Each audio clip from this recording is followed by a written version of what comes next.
தடையின்றி நம் நினைத்த காரியங்கள் வெற்றியடைய மிகவும் எளிமையான ஒரு வழிபாடு. நம் முருக கடவுளுக்கு செவ்வாய் ஓரையில் நெய் தீபம் ஏற்றி வழிபாடு பண்ணும்போது கண்டிப்பாக நம் நினைச்ச காரியங்கள் நடக்கும். 6 வெற்றிலை காம்பு கிள்ளி எடுத்துக்கணும். நல்லா கழுவிட்டு மஞ்சள் குங்குமம் இட்டு மயில் தோகை போல் பித்தளை தாம்பால் தட்டில் அடுக்கி வச்சிடணும். சின்னதா ஒரு அகல் விளக்கு எடுத்துக்கோங்க.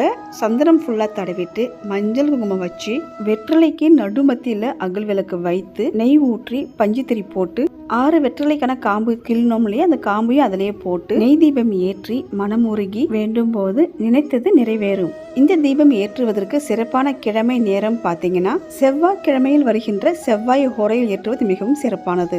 செவ்வாய் ஓரை காலை 6 to 7 மணி, மதியம் 1 to 2 மணி, மாலை 7 to 8 மணி. முருகருக்கு செவ்வாய் ஓரையில் நைவேத்தியம் செய்து நெய் தீபம் ஏற்றி வழிபாடு பண்ணும்போது வேண்டிய வரம் கிடைக்கும்.